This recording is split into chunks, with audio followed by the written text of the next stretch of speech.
Alright everyone, welcome back to another part. So this is what we'll be working on today. So this will be what we'll be having by the end of this part. So we're going to be able to select the units based on our drag box selection.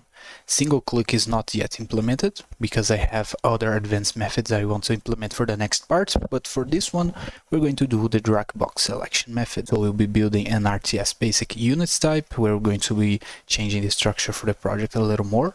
So as you can see here on the folders category, we have a little more structure, and I'm going to also be doing the mesh assets, the Sprite, everything inside of Godot the best as possible. So, alright, so let me just put the reference project here to the side, so I have the reference on this tutorial, and let's go right here and let's go back to the last part we left on, which at the moment is the RTS tutorial part 2.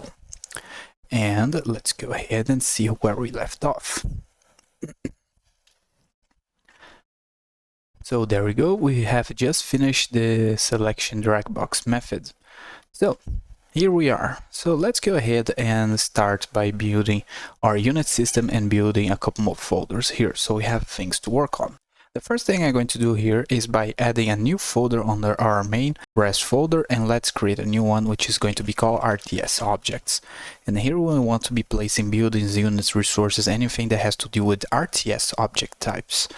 So inside of this one we're going to create a new folder, and we're going to call this one units, and inside of that folder of RTS objects we still are going to create a new one which is going to be called components, and I'm going to clarify why that is being used in just a second.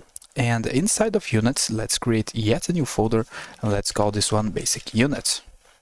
So in short, components is going to be nodes or scenes that belongs to other objects inside of there. So in the case of the selection sprite, which we're going to be building in just a second, we can use this for other types of objects, not just units. That's why it's folder outside of it. So but we are going to make a rule for it that every time we add a node, we're going to have to write its type, so it's more clear what it does.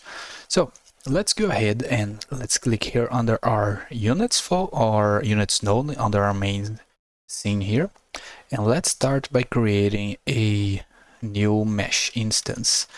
So this is going to be our basic unit. So let's go ahead and let's rename this one to be basic unit 01. And let's save this one as a separate scene, and I'm going to place inside of RTS objects units basic unit, and let's call this one main.tsn. And let's reset this position. So there we go. This is our basic unit. We have nothing at the moment, so we only have our main here. So let's go ahead and build some shapes for this one. So the thing that I want to do is to create a shape like you saw under my reference project. So instead of having to build this inside of Blender, what you're seeing here is an CSG compiled mesh. So you're going to see that if I hide the selection one, we have a single mesh here that I have built inside of Godot itself using the CS mesh. So let me show you what that looks like. So there's no primitive like that inside of here, but all I did was a combination of shapes.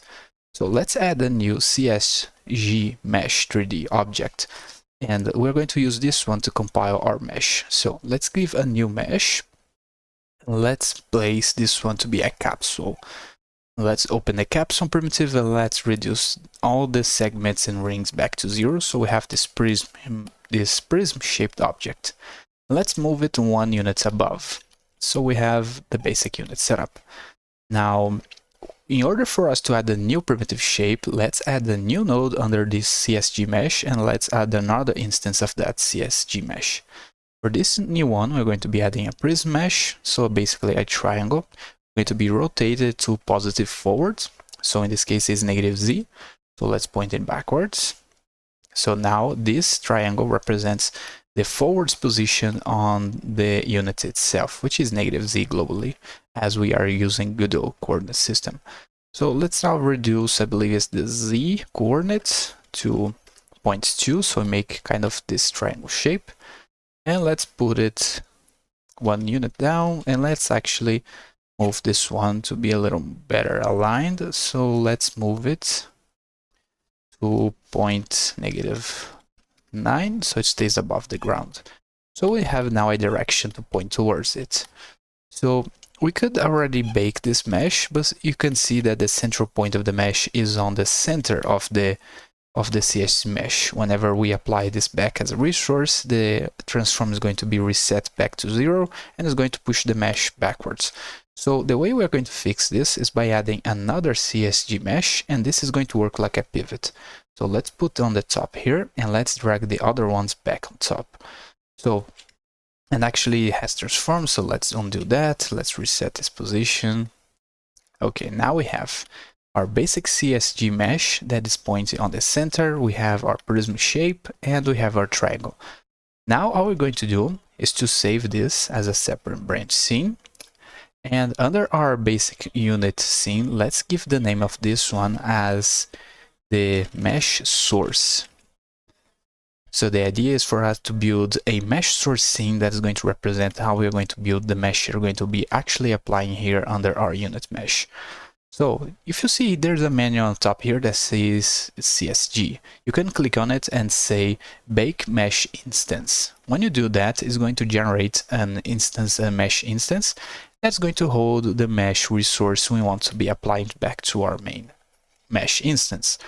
So now after we have done that, we can actually delete the mesh source object. We already have a separate scene if you want to do any modifications or use this further. So let's close that. And now we have baked the mesh. We're going to save this one as an external resource. So let's click on the mesh on the new baked compile mesh from the CSG, and let's save as, and let's open our RTS objects, units, basic units, and let's save this one under as mesh.trs. So now we have our split mesh and we have our mesh source. Now we can delete this node, go back to our basic unit, and now drag and drop this under our mesh resource. And now we have the basic mesh resource for our basic unit. So if you are doing prototype mesh inside of Godot, you can build meshes using the CSG shapes. And this is very performant, just like if you had built this on Blender using custom polygons and stuff. So yeah, pretty cool stuff you can do inside of Godot due to that simple function there. So now we have our basic unit mesh. Let's now build the sprites that we're going to be used for the selection of the units. So let's add here a new sprite 3D, which is the object I'm going to use for this. And under texture, let's add a new gradient 2D texture. And as you can see, that is what it looks like. First thing, we're going to align it to the top. So let's put y-axis on there, the axis of the sprite 3D. And let's increase this size to something like 0.03. Now we are going to be adding the gradient to make it a circle shape. So let's go ahead, open the gradient, and let's go under fill and change the method from linear to radial. So now we have a circle radial fill, and now it's just a matter of aligning the center of this one. So let's put 0.5 and 0.5, and now we have a circle selection. So the way we're going to do this is to add the gradient now. So let's open the gradient, and I'm going to select the black one and change its alpha to be 0. Now it's just a matter of seeing how this is going to work and to change its appearance. So let's do something like this, and if you want, you can just copy these positions. So I'm editing here and looking at the graphic here. And as you can see, it's fairly low poly. So the resolution of the gradient itself, it's here under width and height, and the size of the sprite is detected here. So you can reset this back. So this is the texture size, and if we increase this to 128 by 128, it's going to be a smooth gradient. So let's, for example, put this super small, and let's increase the sprite size so you can see the effect it gives. So you can see that it's fairly low resolution. If I extrapolate this, you can see that the smaller pixels here, we can see some effects here. So you can see very pixelated. So you can avoid this by increasing the resolution of your gradient and actually reducing the pixel size for the sprites. So now as you can see, the gradient is very smooth. So that is one key element when building this type of graphic. So let's put 0.2 on pixel size. I think that's fine. Let's go back to either editing our gradient, and let me see what we can do here. So let's add a new one by clicking here on the outside, and let's reduce the opacity to the alpha to 0. And you can see what we are starting to get towards. And let's just see what we want. So I want to build something encompassing the triangle. So let's put this back. And so the minimum size is going to be way here. So let's go ahead. I'm going to I think this one, actually the size might be too big. So let's decrease this one to 0.15. So we have a little more useful space here. And I'm just adjusting here to see where I kind of want. And yes, something like this I think looks fine.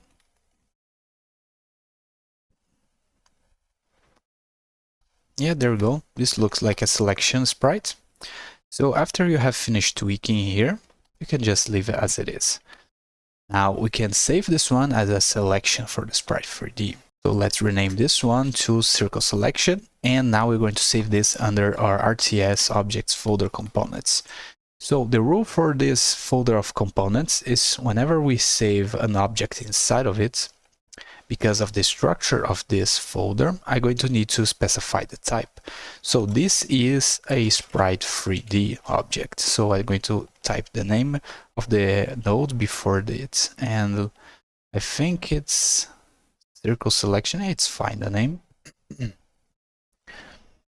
So as you can see, to make it clear that this is part of other scenes or other objects, if we specify a type like Sprite 3D, we have kind of abstracted its functionality, while we have basic units being its own object type. So this is just to help the clarity of this folder structure. I want to give a name to every single component we're going to build that is going to be reusable. So there we go. We made a selection graphic for our unit. And you can actually tweak that gradient as you see fit to build anything you want. I think this is fine as it is, for now at least. So let's go ahead and let's save the scene. And now let's go back to our main one. And as you can see, we have a little issue with Z fighting because the sprite is on the same position as the floor. It gives that weird wobbly effect, which is the Z fighting of the faces. You can fix this by let's actually enter our sprite scene. So we are entering our component sprite scene, and I'm going to basically move it upwards a little bit. So let's move it up by 0.5 on the Y coordinates. That alone should be sufficient to fix that issue we have. And actually I think we can drag it a little more, like 0.1. So let's go back here and add another 10 here, and let's see how that looks like. And it looks fine. So now if we go back to our main scene, this is what it's going to look like, and we no longer have that issue of the Z fighting. Okay, now the last thing we want is to add a script to our basic unit so we can start handling stuff.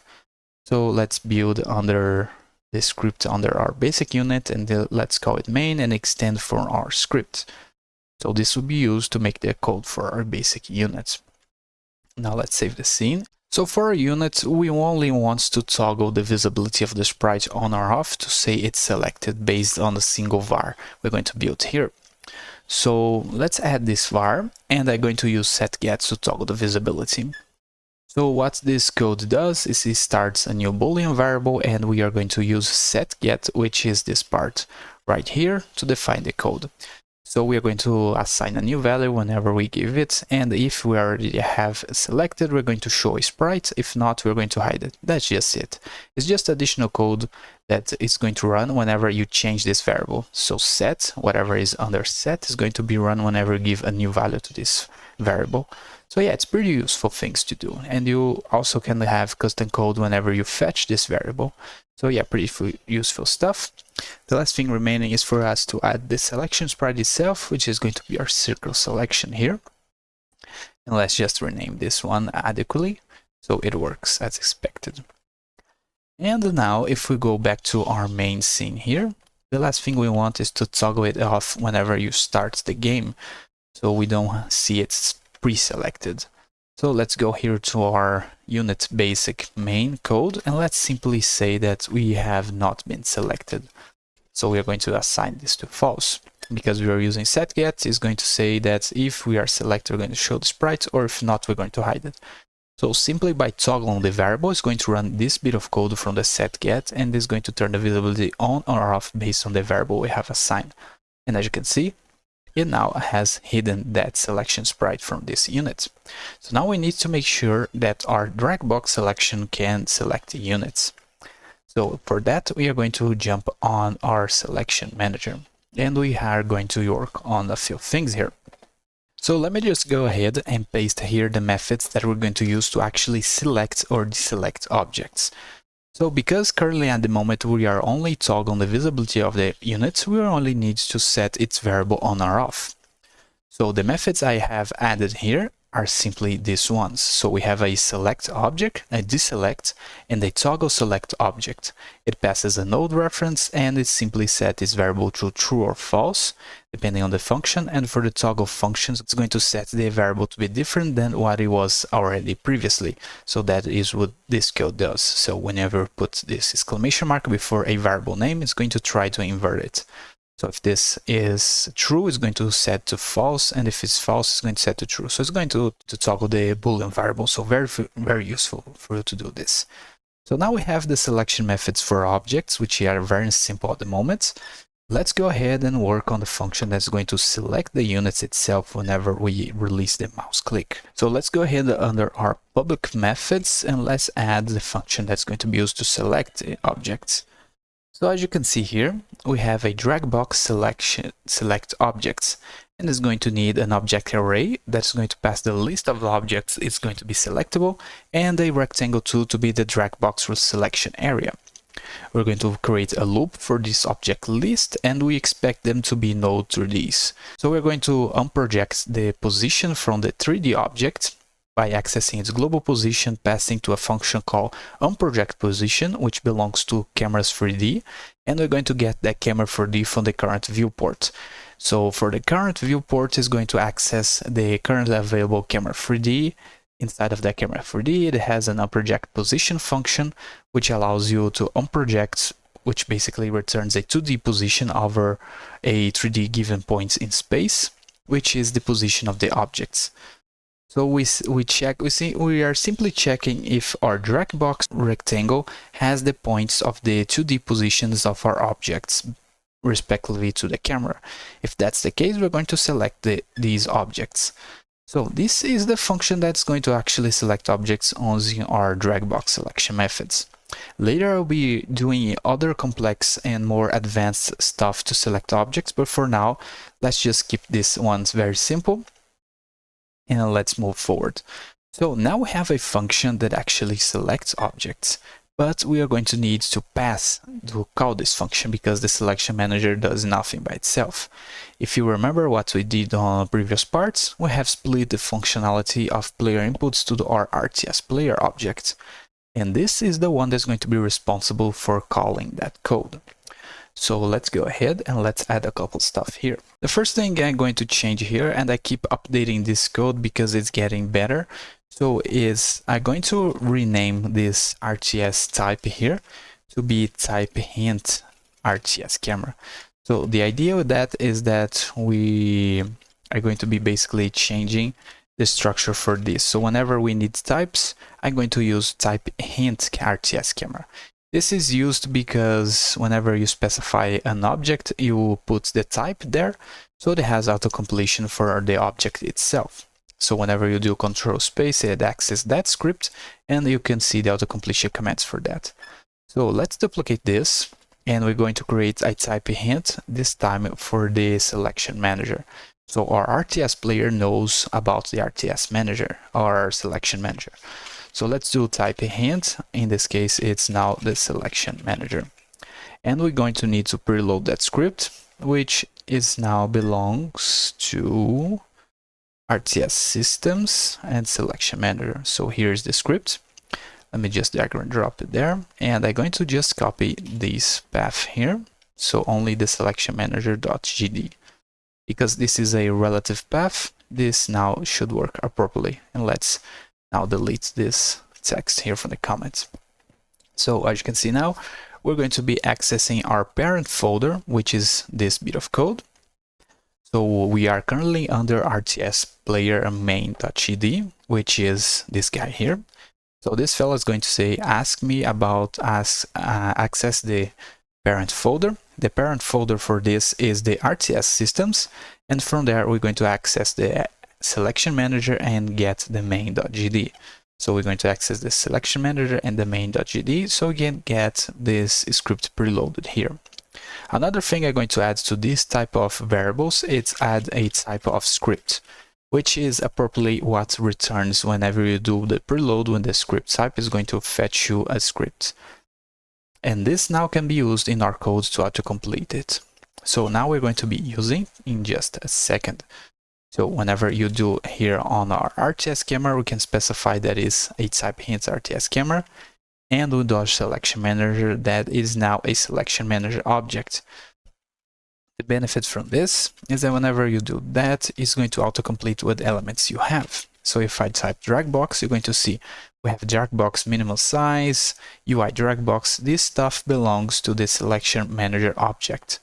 So if we just left click here under our code, you're going to see that these are things that belongs to the script. So that is why you can do this type of thing. So you specify the type and have autocompletion work for you. So the code that's going to call the Dragbox selection to select the objects once we have released the mouse is going to be placed here. So whenever we execute the selection Dragbox under every process frame, we check if it's press the mouse and if you release. That's the point we want to select objects whenever you release the Dragbox. So we are simply going to, before we reset the position of the Dragbox, start and end position, we're going to add a new line. This line is going to access the selection manager and ask for its Dragbox selection objects. So we're going to ask for this function that's going to return us the selection of objects. This function requires us to pass an object list and the Dragbox rectangle. The Dragbox rectangle we have, it's this one. So we can actually copy this here, but I'm going to create a new var just so it stays more clear, the code. So this is going to be the Dragbox rectangle. And this is a Rect2, and we build it using this method here. Now, because this is a new line, we can leave it as it is. And now we have the Dragbox rectangle var to use under this function call. The last thing we need is units. So it's not identifying units, so it's saying it's not declared in the current scope. So for us to add this here, let's go to our scene, and the RTS player needs to know about the units node tree. So let's drag this under our onReady vars with control, so we have now a reference to our units. Now we're going to simply ask for units children to grab the units we are going to be selecting. That is what this bit of code is doing.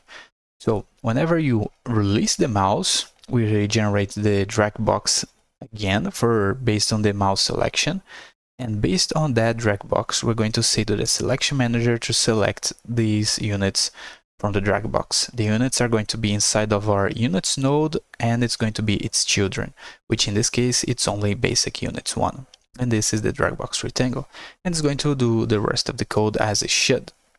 Now if we go back here to our 3D scene, I'm going to select my unit and simply move it around, rotate it, duplicate it, just so we can have a little more units to select here.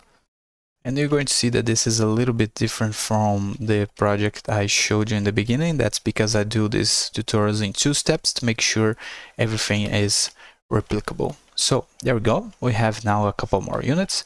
Let's run our project and see if we can select them. So they start as deselected.